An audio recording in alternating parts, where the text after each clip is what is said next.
የክብር አባት የጌታዬ የኢየሱስ ክርስቶስ አምላክ አንተን በማወቅ የጥበብና የመገለጥን መንፈስ እንድትሰጠኝ እጠይቃለሁ። የልቦናዎች ዓይኖች ሲበሩ የመጥራትህ ተስፋ በቅዱሳን ዘንድ ያለው የርስት ክብር ባለጠግነት ለእኔ ለማመን ከሁሉ የሚበልጥ የኃይልህ ታላቅነት ምን እንዲሆን አውቅ ዘንድ ነው። አሜን። ፕሬዝ ጋድ። እግዚአብሔር መልካም ነው። ዛሬም ጥናታችንን ደግሞ እንጀምራለን። ስፒሪቹዋል ዋርፌር ወይም መንፈሳዊ ውጊያ የሚባለው በቸርች ውስጥ አቢዩዝ ከተደረጉ ሳብጀክቶች አንደኛው ነው። በጣም ዋነኛም ራሱ ብለን መያዝ እንችላለን። ብዙ ጊዜ ስፒሪቹዋል ዋርፌር ሲባል ሰዎች ከዛ ነገር ላይ ራሳቸውን ያወጡና ወይም ደግሞ ዋነኛው የጦር ማዕከሉን አውጥተው አየር ላይ ያለ ምንድነው ሳር ቅጠሉ ላይ ያለክ እያሉ መዋጋት ይጀምራሉ። እና ይሄ ደግሞ ትልቅ በቸርች ውስጥ ካለ ታይም ዌስት ማድረጊያ መካከል አንዱ ነው። ብዙ ሰዎች የሚመስላቸው ሰይጣን ጤናቸው ውስጥ ያለ፣ ኢኮኖሚያቸው ውስጥ ያለ ወይንም ደግሞ የሆነ ከነሱ አውትሳይድ የሆነ ነገርን የሚቆጣጠር ነው የሚመስላቸው። በነገራችሁ ላይ ይሄንን ነገር በደንብ አድርጋችሁ እንድትረዱ ፈልጋለሁ።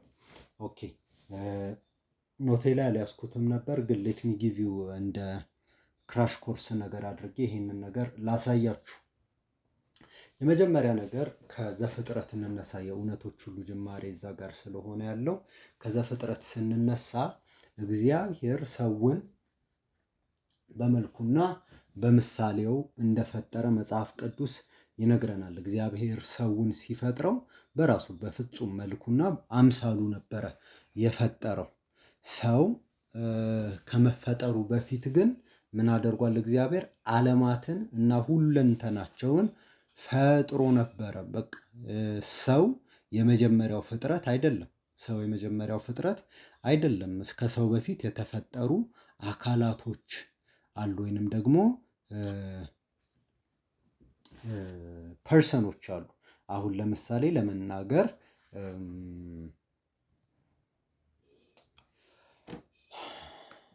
መላእክት ተፈጥሯል። ጥሩ ምሳሌ መላእክት ነው። እና መላእክቶች ሲፈጠሩ በውበት ነው የተፈጠሩት። በኃይል በገናና በሚያስፈራ ክብር ነው እግዚአብሔር የፈጠራቸው። እንዲያውም ሲናገር መጽሐፍ ቅዱሳችን ትንቢተ ሕዝቅኤል ምዕራፍ 28 ቁጥር 11 ጀምሮ ሲናገር የእግዚአብሔር ቃል ወደ እኔ እንዲህ ሲል መጣ።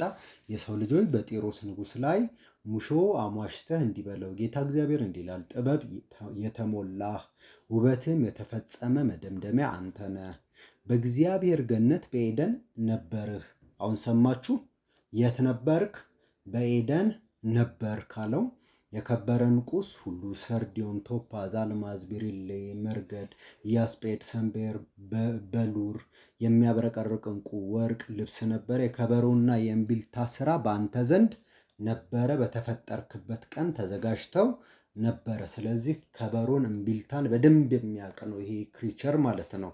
አንተ ልትጋርድ የተቀባህ ኪሩብ ነበርክ፣ አኖይንትድ ነበርክ፣ ኪሩብ ነበር፣ ቸርቡም ነበርክ።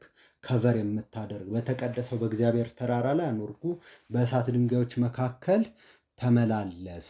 ከተፈጠርክበት ቀን ጀምረ በደል እስኪገኝብህ ድረስ በመንገድህ ፍጹም ነበረ። በንግድ ብዛት ግፍ በውስጥህ ተሞላ፣ ኃጢአትንም ሰራህ።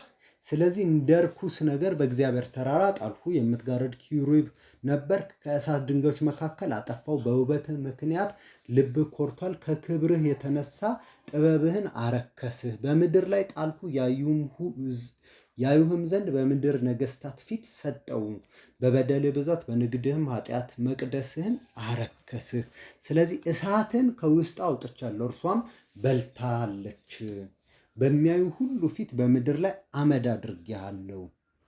ኦኬ እዚህ ጋር አንድን አካል ይነግረናል። ከቁጥር 1 እስከ 11 ጀምሮ ስታዩ ፊዚካሊ ያለን ሰውዬ ያወራና 11 ላይ ግን የእግዚአብሔር ቃል ወደ እኔ እንዲህ ሲል መጣ ብሎ መቼስ የጢሮስ ንጉስ በዛ ሰዓት ላይ የነበረው በአካል የነበረው የጢሮስ ንጉስ በኤደን ገነት አልተመላለሰም፣ ወይም ደግሞ ሊጋርድ የተቀባ ኪሩብ አልተደረገም። ስለዚህ የሚያወራው ምንድነው?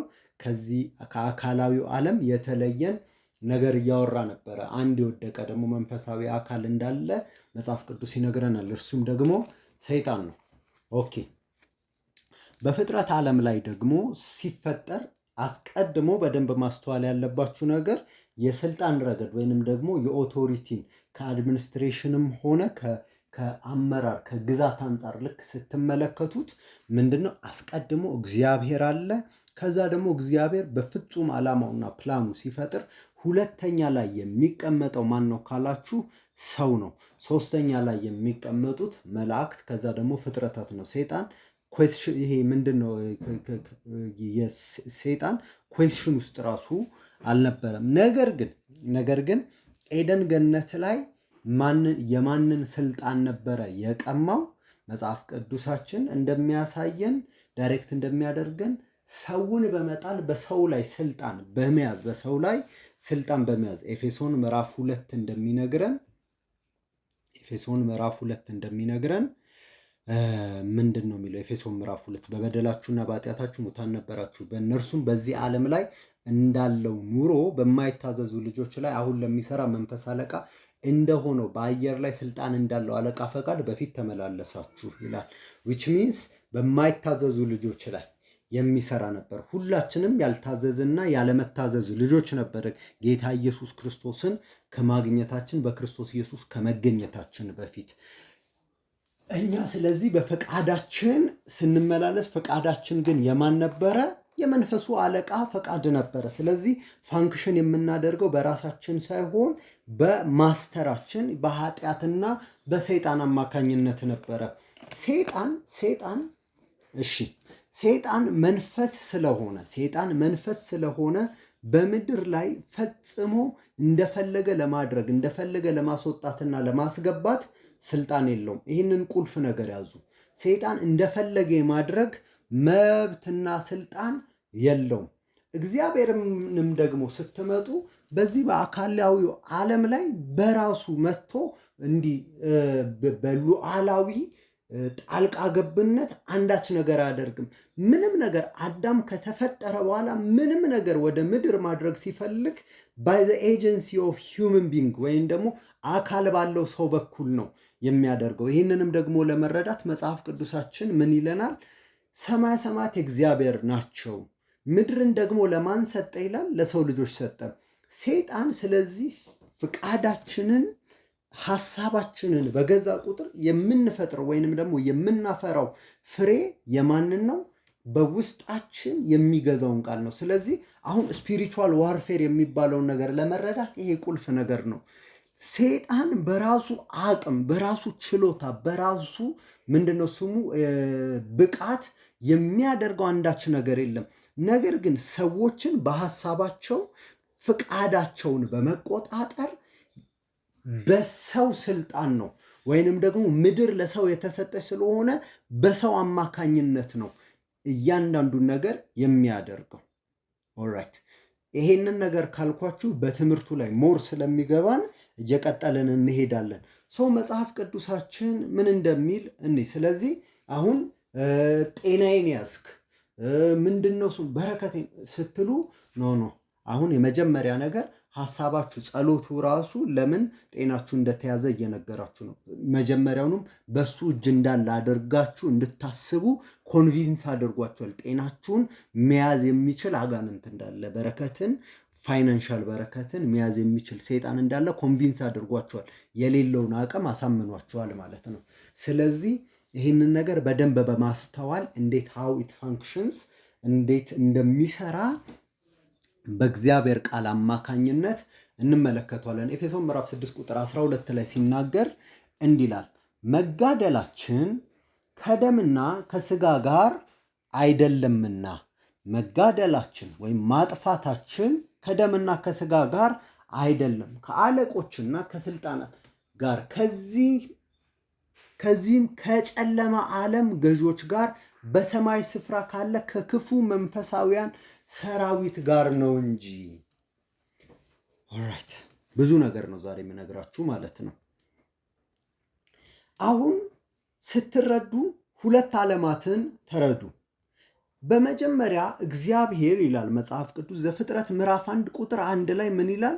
በመጀመሪያ እግዚአብሔር ሰማይንና ምድርን ፈጠረ ይላል። ነገር ግን ይህንን ነገር ስትረዱት መጽሐፍ ቅዱስን በአዲስ መደበኛ ትርጉም ስታነቡት ምንድን ነው የሚለው? በመጀመሪያ እግዚአብሔር ሰማያትንና ምድርን ፈጠረ ነው የሚለው። ኦልራይት፣ ይህንን በእንግሊዝኛ በአምፕሊፋይድ ላንብብላችሁ። ጄኔሲስ ቻፕተር 1 ቨርስ 1 ላይ ወይም ዘፍጥረት ምዕራፍ 1 ቁጥር 1 ላይ ምን ይላል?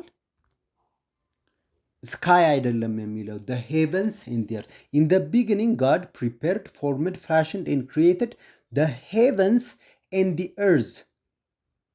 The heavens and the earth. ይህንን በደንብ ለመረዳት ደግሞ ከፈለጋችሁ የአዲስ ኪዳን እይታ ውስጥ ወስጄ ላሳያችሁ። ምንድን ነው የሚለው? ዕብራውያን ምዕራፍ 11 ቁጥር 3 ላይ ሲናገር ዕብራውያን ምዕራፍ 11 ቁጥር 3 ሙሉን እንዳነብላችሁ እንዲህ ይላል። ዓለሞች፣ ዓለም አይደለም የሚለው፣ ዓለሞች በእግዚአብሔር ቃል እንደተዘጋጁት፣ ስለዚህም የሚታየው ነገር ከሚታዩት እንዳልሆነ በእምነት እናስተውላለን። ዓለሞች ወይም ዓለማት በማን ተዘጋጁ እያለን ነው? በእግዚአብሔር ቃል ተዘጋጁ። which means በመጀመሪያ እግዚአብሔር ሰማይና ምድርን ፈጠረ ወይም ሰማያትንና ምድርን ፈጠረ ሲባል አንድ ምድር አለች፣ ከዛ በኋላ ሰማያት አሉ። ለዛ ነው መዝሙርም ላይ ሲናገር ሰማየ ሰማያት የእግዚአብሔር ናቸው፣ ምድርን ደግሞ ለሰው ልጆች ሰጠ። ይህንን ሁሉ የምትለን ለምንድን ነው? ምን እያልከን ነው? አንድ አይደለም ሰማይ፣ አንድ አይደለም ሰማይ። የሀፍቱ ነው። ይሄኛው ሰማይ የሚባለውን ኮንሰፕት ልክ ስትረዱ አንድ እንዳልሆነ ያሳየናል መጽሐፍ ቅዱሳችን። ይሄንንም ደግሞ ሲያሳየን ምን ይለናል?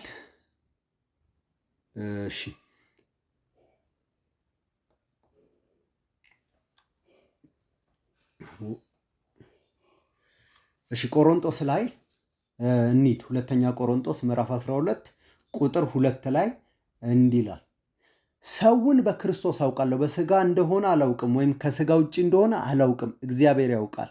እንዲህ ያለ ሰው ከ14 ዓመት በፊት እስከ 3ኛው ሰማይ ድረስ ተነጠቀ ይላል። caught up to the third heaven። ኦኬ፣ ስለዚህ ግልጽ አደረገልን ኒውሜሪካል ራሱ ቫሊዩ እንዳለው ወይንም ደግሞ የሆነ ልንናገረው የምንችለው በቁጥር ደረጃ ያለ ነገር እንዳለ ነገረን። what is revealed እስከ 3ኛ ድረስ ሰማይ እንዳለ የሆነን መረጃ ሰጠን ጳውሎስ። እንዲህ ያለውን ሰው አውቃለሁ፣ በስጋ ወይንም ደግሞ ያለ ስጋ እንደሆነ አላውቅም፣ እግዚአብሔር ያውቃል። ወደ ገነት ተነጠቀ፣ ሰውም ሊናገር የማይገባውን ቃል ሰማ ይላል። ኦልራይት፣ ይሄኛውን ነገር በደንብ አስተውሉት። ስለዚህ ፓራዳይዝ ድረስ ሄደ ይሄ ሰውዬ፣ እስከ 3ኛው ሰማይ ድረስ ሄደ። አሁን ሄደ ማን ሄደ? በስጋ ምናምን ሳይሆን ሰማይ አንድ እንዳልሆነ ወይም ደግሞ እንዲህ ብለን አይናችንን ገልጠን ከፍ ስንል የምናየው ሰማያዊው አካል ብቻ እንዳልሆነ እንድትረዱ ፈልጋለሁ። ምን አለ ከተባለ አለቅነት፣ ስልጣናት የሚቀመጡበት ዓለም አለ። አንደኛው ሰማይ 3 ሌቭሎችን ጳውሎስ በነገረን ደረጃ ተነስተን ልክ ስናይ አንደኛው ሰማይ የትኛው ሰማይ ነው ከተባለ ፊዚካል ሰማይ ነው። ፊዚካል ሰማይ ይሄ የምናየውን ሰማይ እንመለከታለን። የሚታየውን ሰማይ እንመለከታለን። ሁለተኛው ሰማይ ደግሞ ምንድን ነው ከተባለ መላእክቶች ያሉበት መንፈሳዊ ፍጥረቶች። ለምሳሌ መንፈሳዊ ፍጥረቶች ሲባል የጨለማውም የብርሃኑም ዓለም ያለበት ማለት ነው። እነዛ ሁሉ ያሉበት ነው። ሶስተኛው ሰማይ ደግሞ እግዚአብሔር ራሱ ያለበት ወይም ደግሞ የእግዚአብሔር ዙፋን ተብሎ ኤክስፕሌን የተደረገልን ነው። ስለዚህ አሁን ደግሞ ይሄኛው አይምሯችሁ እንደ ፎቅ እንዳይስለው፣ አንደኛ ሲባል ፎቅ እንዲህ በደረጃ አንደኛ ፎቅ ሁለተኛ ፎቅ እያለ እንዳይስለው፣ ኢስ ስፒሪት ሬል ስፒሪቹዋል ሌየሮችን እንጂ እያወራን ያለው ከፍታን እያወራን አይደለም። ሶ ይሄ የምናየው ኮስሞሱ ላይ ያለ ፍጥረታዊው ሰማይ አለ። ሁለተኛው ሰማይን በደንብ መረዳት አለባችሁ። የጨለማውን መንፈስ ያለው እዛ ነው። መላእክቶችም ደግሞ ፋንክሽን የሚያደርጉበት ዓለም እዛ ላይ ነው። እዛ ላይ ነው። ይህንን ፊሊሞን ከየት ነው የተረዳኸው? ከየት አወቅከው ካላችሁኝ ላሳያችሁ።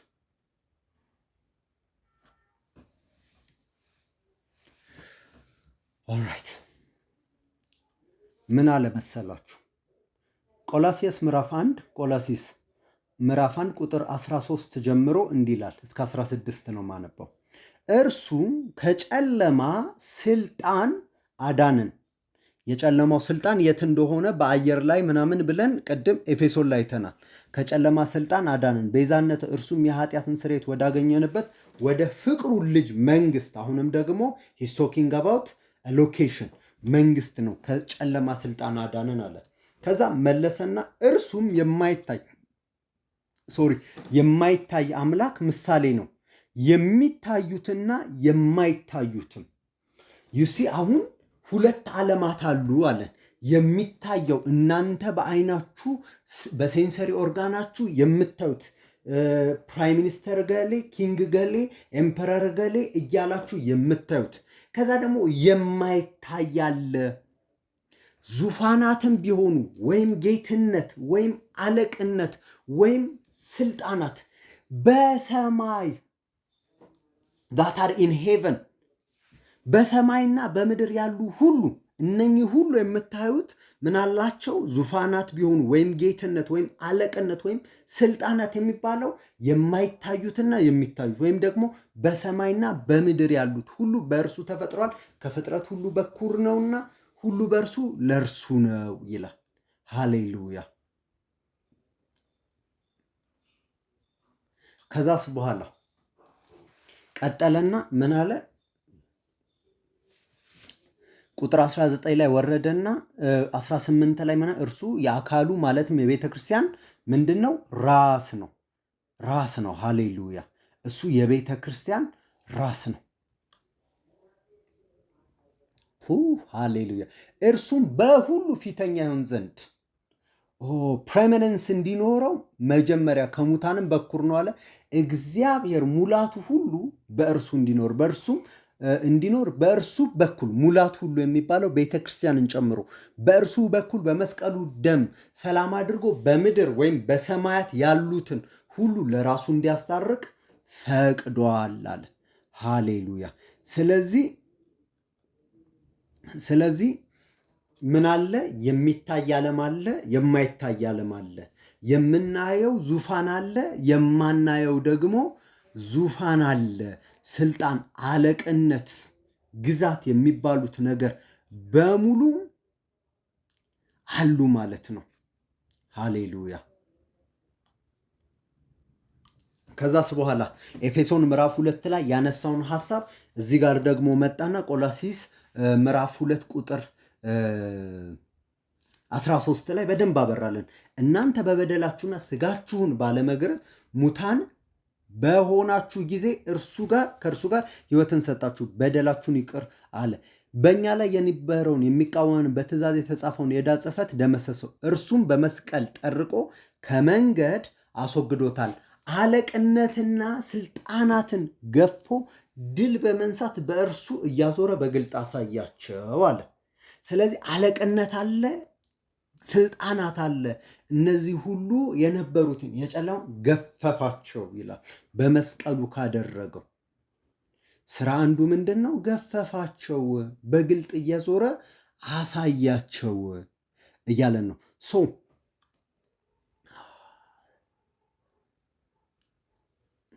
ምን እያልከን ነው ካላችሁ፣ አሁን ይህንን አስተሳሰባችንን እንዴት ነው መጠቀም የምንችለው? how can we make it practical? ስፒሪቹዋል ዋርፌር ላይ እንዴት እንጠቀመዋለን ከተባለ መጋደላችን ከደምና ከስጋ ጋር አይደለም። ኤፌሶን ምዕራፍ 6 ቁጥር 12 ላይ ፖል ስለ መዋጋት ከማውራቱ ሰዎች ያመጡና የጽድቅ ጥሩር ምናን እያሉ ያነሱና ግን we don't know what it is ምን እንደሆነ አናቀውም። ስለዚህ እሱን ከማወቃችን በፊት ማን ነው ኢነሚያችን ሲባል መጋደላችን ከደምና ከስጋ ጋር አይደለም። ስለዚህ ፊዚካል ብዙ ሰዎች የሚመስላቸው ይሄ ስለምንድን ነው ስሙ ብቻ ይመስላቸዋል። እገሊትና እገሌ ብቻ አይደለም ጠላት። yes that is true but not the whole truth። ሲያምክ በሽታው it's not just a sickness ብቻ አይደለም። okay let me make a bold statement በደንብ አድርጌ ራዲካል የሆነ ስቴትመንት ልስጣችሁ። ምንም በሉ ምን በሽታ ከእግዚአብሔር አይደለም። አንድ በሽታው ሁሉ ከሰይጣን ነው። በሽታ ሁሉ ከሰይጣን ነው። that's why ማስወገድ ቶሎ ብላችሁ ማንሳት ያለባችሁ። መጋደላችን ከምን ጋር አይደለም ማለት ከደምና ከስጋ ጋር አይደለም። ሶ ፊዚካሊ ራስ ምታቱን ማቅለሽለሹ ምናን ስታዩት don't treat it as a physical thing, treat it as a spiritual thing። ኢስነ ታክ ብላችሁ ይሄ ከኪንግደም አይደለም እኔ ካለሁበት ዓለም ከብርሃን ዓለም አይደለም ብላችሁ ትሪት ልታረጉት ነው የሚገባው። treat it as enemy። praise God። ምን አለ? ከአለቆችና ከስልጣናት ጋር ከዚህም ምዕራፍ 2 ላይ የጠቀሰው ከዚህ ዓለም ከጨለማ ዓለም ገዦች ጋር በሰማያዊ ስፍራ ካለ ከክፉ መንፈሳውያን ሰራዊት ጋር ነው እንጂ። ምን አልኳችሁ? 3 ሰማይ አለ። አንደኛው ሰማይ ፊዚካል ዓለሙ ነው። ሁለተኛው ሰማይ ግን ምንድነው አልኳችሁ? ጨለማውን ብርሃኑ መንግስት ላይ ያሉ መላእክቶች በራንካቸው አማካኝነት እዛ ውስጥ ነው የሚኖሩት። ውጊያ የሚያደርጉት ኤቭሪዌር ያለው እዛ ጋር ነው። ሶስተኛው ሰማይ ላይ የእግዚአብሔር ዙፋን አለ። ኦኬ ኦልራይት። ይሄንን ነገር ኢየሱስ እያወቀ ምን አደረገ መሰላችሁ? ማቴዎስ ምዕራፍ 16 ላይ አንድን አዲስ ሬቨሌሽን ሰጣቸው። አንድን አዲስ ኮሚሽን ሰጣቸው። አንድን አዲስ መገለጥን ሰጣቸው። ምን አይነት መገለጥን ነው የሰጣቸው? ማቴዎስ ምዕራፍ 16 ከቁጥር 15 ጀምሮ ላንብበው። ከላይ ያለውን ከጊዜ አንጻር ጊዜያችንን ለመጠቀም አላነበው። ኦልራይት ማቴዎስ ምዕራፍ 16ን ስትመለከቱ እንዲላል፣ እርሱም እናንተስ እኔ ማን እንደሆንኩ ትላላችሁ አላቸው። ሰዎች ማን ይሉኛል ካላቸው በኋላ ነቢያት ኤልያስ ምናምን ካሉት በኋላ እናንተ ደግሞ ስለኔ ያላችሁ መረዳት ምንድን ነው ብሎ ማይንዳቸውን ሲጠይቅ ስምዖንም ጴጥሮስ መልሶ አንተ ክርስቶስ የሕያው የእግዚአብሔር ልጅ ነህ፣ ኦኬ you are the son of God እና ደግሞ you are the Messiah ብሎ ነገረው። ቁጥር 17 ላይ ኢየሱስም መልሶ እንዲህ አለው፣ የዮና ልጅ ስምዖን ሆይ በሰማይ ያለው አባቴ እንጂ ስጋና ደም ይህንን አልገለጠልህምና ብፁዕ ነህ። በሰማይ ያለው አባቴ ያለ። ስለዚህ አወራው። ይሄኛውን ሜንታል ኖሌጅ ወይንም ደግሞ ዕውቀት መረጃ አይደለም ያመጣው። ምንድነው አለ? ሄቨን ወይም ደግሞ ሄቨን ላይ ያለው አባቴ፣ ስፒሪት ሬልም ላይ ያለው አባቴ ነው ሬቨሌሽኑን የሰጠ። አሁን መልካሙም ዓለም እንዴት እንደሚሰራ እያችሁት አይደለ? ምንን ነው የሚሰጠው? ሬቨሌሽንን ነው የሚሰጠው። ከዛ በኋላ ኢየሱስ እንዲህ አለ፣ እኔም እልሃለሁ አንተ ጴጥሮስ ነህ፣ በዚህችም አለት ላይ ቤተክርስቲያኔን እሰራለሁ፣ የገሃነም ደጆችም አይችሏትም። የመንግስተ ሰማይንም መክፈቻዎች እሰጥሃለሁ። በምድር የምታስረው ሁሉ በሰማይ የታሰረ ይሆናል፣ በምድር የምትፈታው ሁሉ በሰማያት የተፈታ። በምን? በሰማይ አይደለም፣ በሰማያት የተፈታ ይሆናል። በምድር አንተ ስታስር ምን ይሆናል አለ? በሰማያት የታሰረ ይሆናል። በምድር የምትፈታው ሁሉ በሰማያት የተፈታ ይሆናል። ኦልራይት። ይሄኛውን ነገር ጴጥሮስ ጋር ካሰር ነው በጣም ዊር ኢን ቢግ ትራብል፣ በጣም ትልቅ ትራብል ላይ ነን። መጣና ኢየሱስ አንተ የዮና ልጅ ስምዖን ነህ፣ በሰማይ ያለው አባቴን የገለጠልህ ካለው በኋላ እኔም እልሃለሁ አንተ ጴጥሮስ ነህ አለው።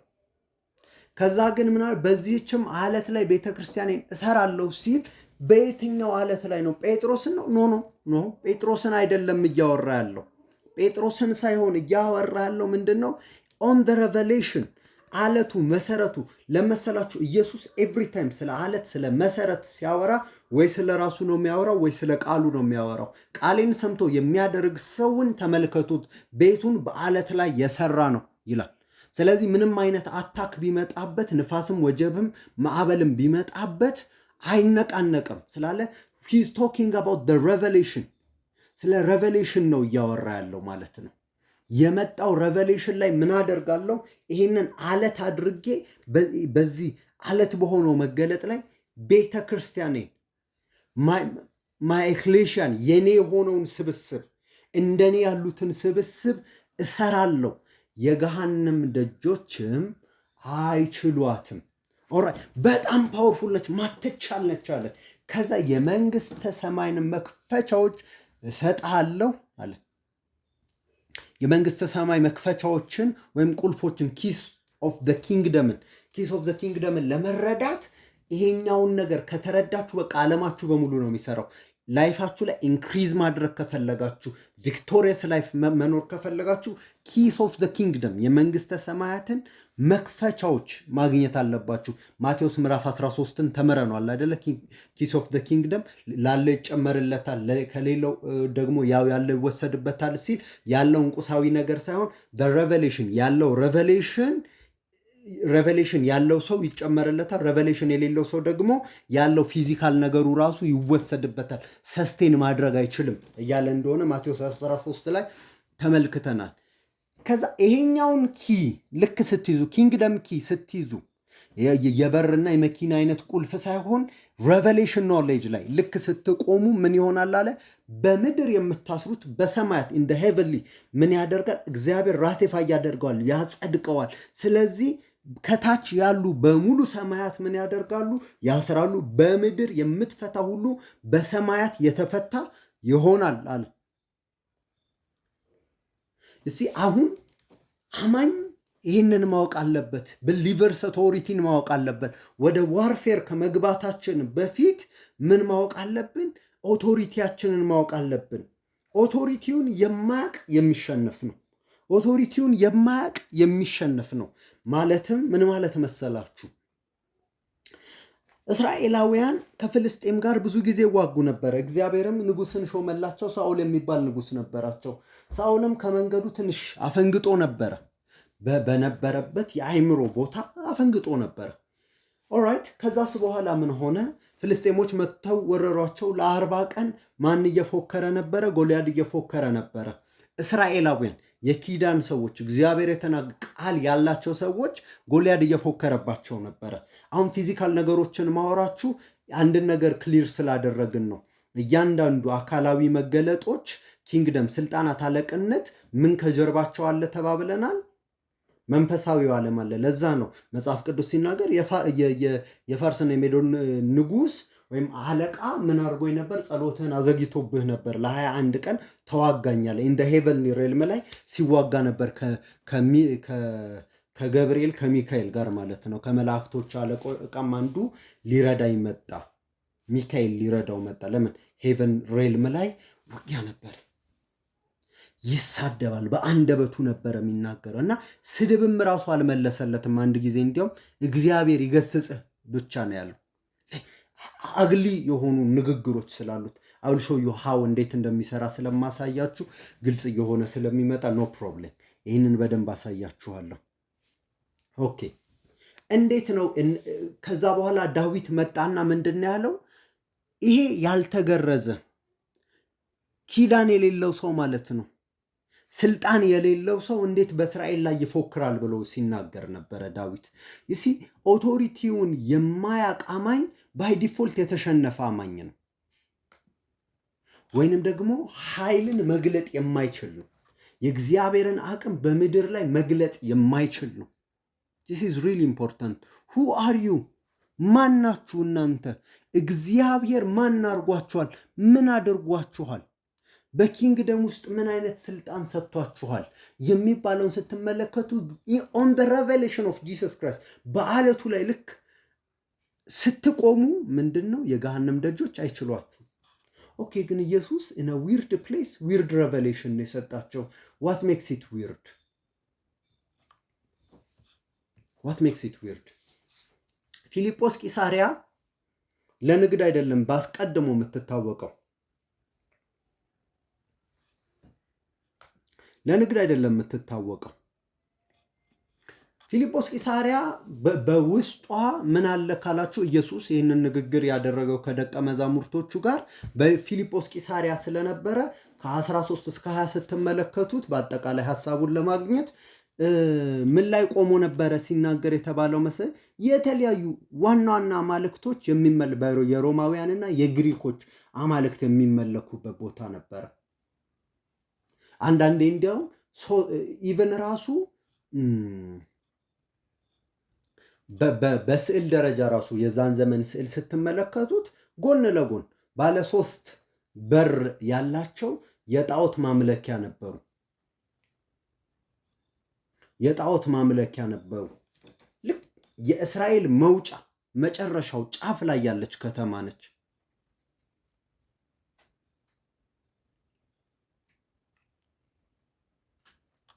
የሚጨፍሩት ፍየሎች ይመለካሉ።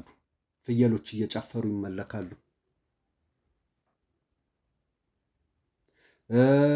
ብዙ በሮች ነበሩ። ከዛ ደግሞ አቴንስ የአቴንሷ ፓን የሚመለክበት እሱ መቅደስ ነበረ። ብቻ በአጭሩ ይሄኛው ምን ይባል ነበረ መሰላችሁ? ፊልጵ ሲዛሪያ ምን ይባል ነበረ? የገሃነም ደጅ ተብሎ ነበረ የሚጠራው። ሄዲስ የሚባለው ሄዲስ ማለት የታችኛው ዓለም ወይም ደግሞ የሲኦል አምላክ ብለው የሞት አምላክ ብለው የሚያመልኩት ከግሪክ ከኦሎምፐስ ላይ የተባረረው አምላክ ብለው የሚያምኑት አሁን በሲኦል የተቀመጠው ብለው የሚያምኑት ሄዲስ የሚባለው እዛ ነበረ የሚመለከው። ሲዛር ይመለካል እዛ ላይ፣ ፓን ይመለካል። ኢቨን ራሱ በሄሮድ ስም ነው ይህንን የተሰየመለት። የተለያዩ ሃይማኖቶች እዛ ነበረ የሚቀመጡት። ፓጋኖች ይኖሩ የነበረው እዛ ነበረ። የፓጋኖች ቴምፕል ነበረ። ለምሳሌ አሁን ፓን የሚባለው የተፈጥሮ አምላክ የሚባለው እዛ ነበረ የሚመለከው። በዓል እዛ ነበረ የሚመለከው። ቄሳር እዛ ነበረ የሚመለከው። የፍሬያማነት አምላክ ሰውን እስከ መሰዋት ድረስ የፍየል ፕሪዶሚናንትሊ የፍየል መስዋዕት የሚያደርጉበት ቦታ ላይ አቆማቸውና የገሃነም ደጆች ላይ ተብለው ሰዎች የሚያምኑት ላይ አቆማቸውና ምን አላቸው? ቤተ ክርስቲያኔን የምተክለው የሆነች ለምለም ቦታ ላይ ወስጄ ማትነካ ማትዳሰስ ቦታ ላይ ወስጄ አይደለም ማለት። አያችሁ፣ እነኚህ ሁሉ አማልክት በሚመለኩበት ቦታ ላይ ያያችሁት። በዚህ አለት ላይ ሬቨሌሽን ላይ እስከቆማችሁ ድረስ ግን ቤተክርስቲያንን ተክላለሁ። እዚህ ሬቨሌሽን ላይ ያለ በሙሉ የገሃነም ደጆች አያቋቋሙትም።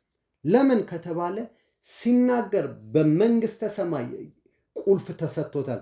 በዛ ሬቨሌሽን ሆኖ ሲያወራ በምድር የሚያስረው በሰማያት የታሰረ ይሆናል። በምድር የሚፈታው በሰማያት የተፈታ ይሆናል። ኦኬ እንዴት ነው ፋንክሽን የሚያደርገው? ይሄ ስፒሪቹዋል ዋርፌር እንዴት ነው ፋንክሽን የሚያደርገው? ኦራይት ላሳያችሁ። መሳፍንት ምዕራፍ 4 ላይ ኦራይት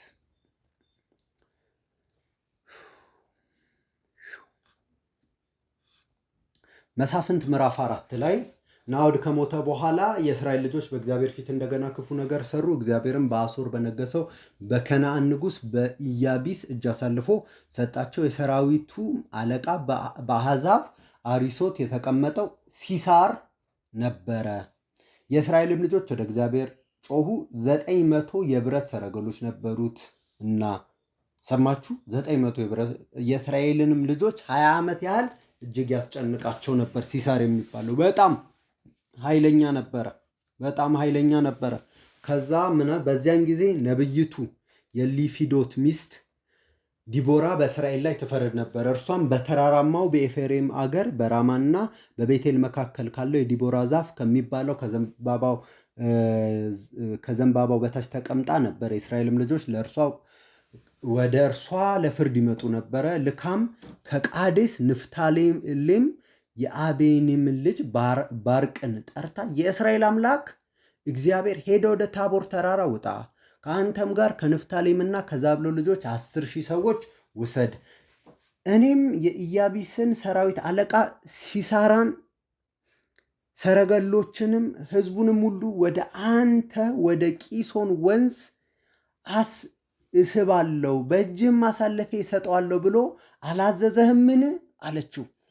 there was a strategy። እግዚአብሔር ኦልሬዲ ያዘዘውን ቃል ደግማ እየነገረችው ነው። ባርቅም አንቺ ከኔ ጋር ብትሄጂ እኔ ሄዳለሁ አለ። የእግዚአብሔርን ስትራቴጂ ትቶ ምን አደረገ? ሌት ሚ አድ ኦን ዳት ስትራቴጂ፣ እኔም ልጨምርበት፣ የእግዚአብሔር ስትራቴጂን እኔ ልደግፈው፣ አንቺን በማምጣት አለ። አንቺ ግን ከኔ ጋር ባትሄጂ እኔ አልሄድም አላት። እርሷም ኦኬ አለች። በእውነት ካንተ ጋር ሄዳለሁ፣ ነገር ግን እግዚአብሔር ሲሳራን በሴት እጅ አሳልፎ ይሰጥሃልና በዚህም በምትሄድበት መንገድ ለአንተ ክብር አይሆንም አለችው። ዲቦራም ተነስታ ከባርቅ ጋር ወደ ቃዴስ ሄደች። ከዛ በኋላ ያለችው ነገር ሆነ። እግዚአብሔርም ሲሳራን ሰረገሎቹም ሁሉ ሰራዊቱም ሁሉ ከባርቅ ፊት በሰይፍ ስለት አስደነገጣቸው። ሲሳራም ከሰረገላው ወርዶ በእግሩ ሸሸ። ከዛስ በኋላ ባርቅ ሰረገሎቹ ሰራዊቱን እስከ አሪሶት ድረስ አባረረ። የሲሳራም ሰራዊት ሁሉ በሰይፍ ስለት ወደቀ፣ አንድ እንኳን አልቀረም። ከዛ ኢያኤል ሲሳራን ለመገናኘት ወጥታ ግባ፣ ጌታ ወደ እኔ ግባ፣ አትፍራ አለችው። ወደ እርሷም ወደ ድንኳን ገባ፣ በመጎናጸፊያ ሸፈነችው። እርሱም ጠምቶኛልና እባክሽ የምጠጣው ጥቂት ውሃ ስጭኛል። እርሷም የወተት አቁማዳ ፈታ አጠጣችው፣ ሸፈነችው። እርሱም ከድንኳኑ ደጃፍ ቁሚ፣ ሰውን መጥቶ በዚያ ሰው አለ ብሎ ቢጠይቅሽ የለም ትያለሽ አላት። የሄቤር ሚስት ኢያኤል የድንኳን ካስማ ወሰደች፣ በእርሷም መዶሻ ያዘች እያለ ቀጠለና እነሆ ባርቅ ሲሳራን ሲያባረር ኢያኤል ልትገናኝ ወጥታ እና የምትሻውን ሰው አሳያለሁ አለችው። ስለዚህ እንዳለው እግዚአብሔር በሴት እጅ ተሰጠው፣ ስለዚህ ክብር አልሆነለትም። ከዛ ግን እግዚአብሔር እንዴት ነው ፋንክሽን ያደረገው?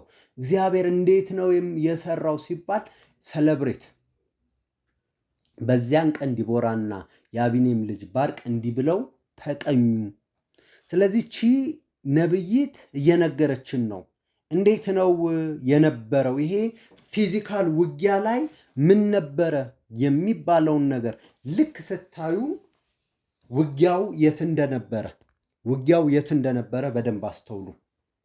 ከዋክብት ከሰማይ ተዋጉ፣ በአካሄዳቸውም ከሲሳራ ጋር ተዋጉ። they fought from heaven, the stars in their course fought against ሲሳራ።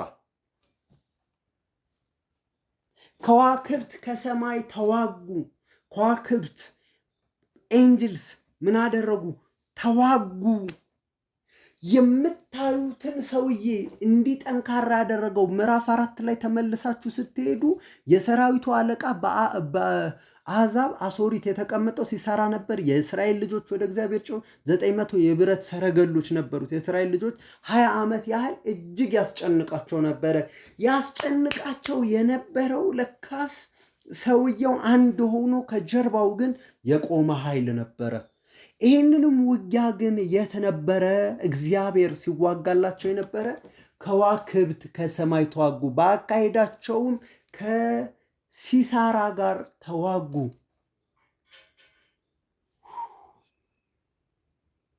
if you understand this ብዙውን መንፈሳዊ ውጊያ የሚባለውን ነገር በደንብ ትረዳላችሁ። ከየት ነው የተዋጉት? ከሰማያት ነው።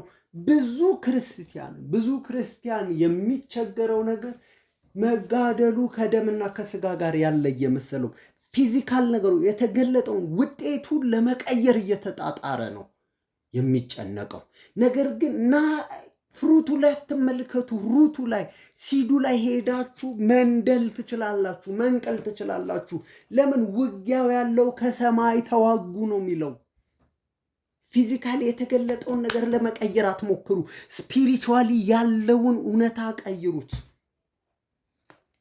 ስፒሪቹዋል ዓለም ላይ ያለውን ነገር እስካልቀየራችሁ ድረስ ግን በፍጹም ፊዚካል ዓለም ቱዋርድስ ዩ አይሰራላችሁ።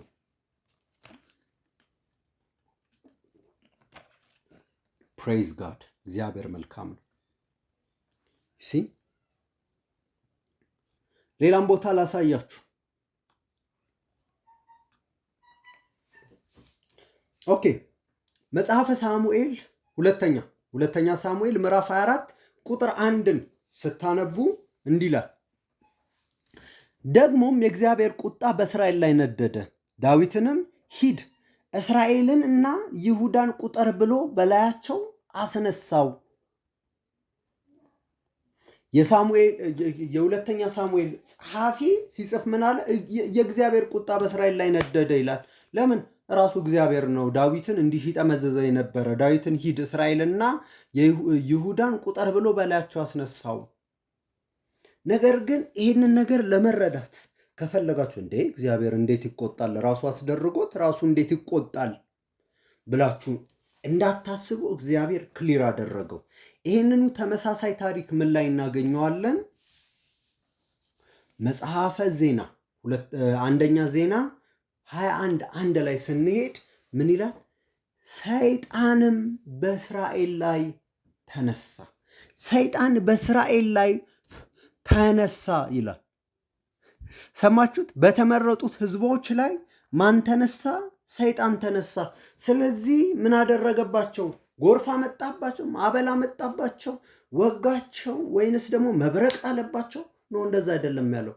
እስራኤልንም ይቆጥር ዘንድ ዳዊትን አንቀሳቀሰው።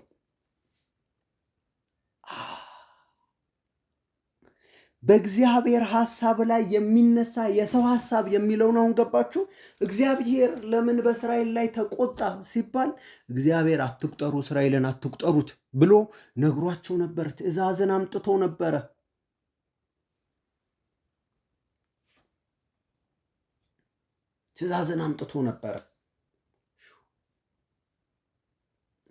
ስለዚህ ምን አደረገው? ሰይጣን አንቀሳቀሰው። ልብ ውስጥ ሐሳብ ሰጠው። ሂሙቭድ እንዲንቀሳቀስ ሐሳቡን እንዲገዛው አደረገው። አሁን ወዴት እየሄድን እንደሆነ በመግቢያው ትምህርታችን በደንብ እየተረዳችሁ ነው ብዬ አስባለሁ። ሙቭ አደረገው፣ ሐሳብን ሰጠው፣ አቀበለው።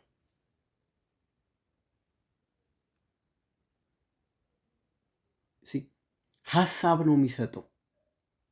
በራሱ አቅም የለውም። የሆነን ነገር ፈጥሮ ማድረግ ቢችል ኖሮ አንድም ሰው አይቆምም ነበረ በሱ ፍላጎት ቢሆን ኖሮ።